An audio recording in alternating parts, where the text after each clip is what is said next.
Jadi hidup ini seperti kata Allah untuk dites, untuk diuji siapa yang paling kuat, siapa yang paling tahan. Tapi orang yang menjadikan Allah sebagai jaminannya tidak pernah stres. Ketika datang ujian dia katakan silakan ujian datang.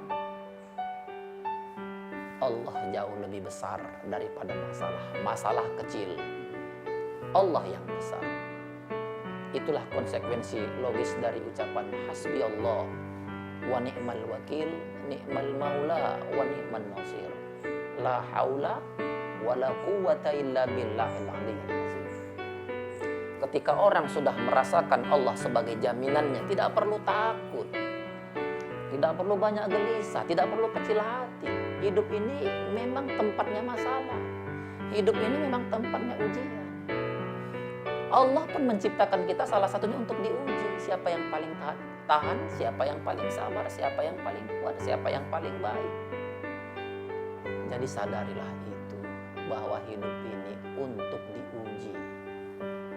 Seperti saya katakan di awal tadi, banyak orang jatuh meski dengan pendidikan yang tinggi, meski dengan ibadah yang banyak, tapi terpeleset, terjatuh karena urusan yang kecil-kecil.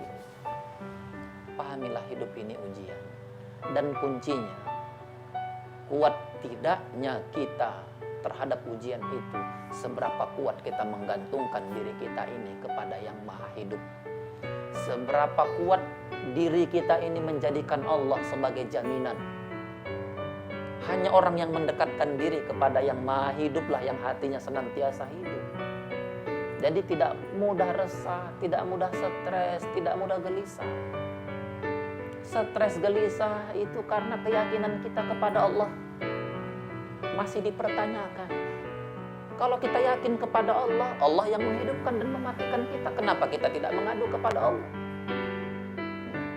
Allah yang menjamin kita, apapun ujian yang datang kepada kita, ada Allah. Kenapa kita takut?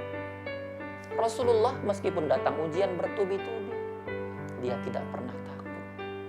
Di dalam ibadahnya, dia sering mengatakan, afala uhibbu an akuna abdan syakur. Aku ingin menjadi hambamu yang pandai bersyukur. Bayangkan pemirsa, meski datang ujian bertubi-tubi, tapi Rasulullah ingin selalu menjadi hamba yang pandai bersyukur. Dia tidak membesar-besarkan, mendramatisir ujian-ujian yang dihadapinya. Dia hanya ingin menjadi hamba yang pandai bersyukur. Tidak pernah menganggap ujian ini sebagai cara untuk mengkerdilkan dirinya. Tidak pernah. Jadi sadarilah, hidup ini memang tempatnya diuji, dan salah satu tujuan Allah menciptakan kita adalah agar kita diuji untuk diketahui siapa yang paling kuat, siapa yang paling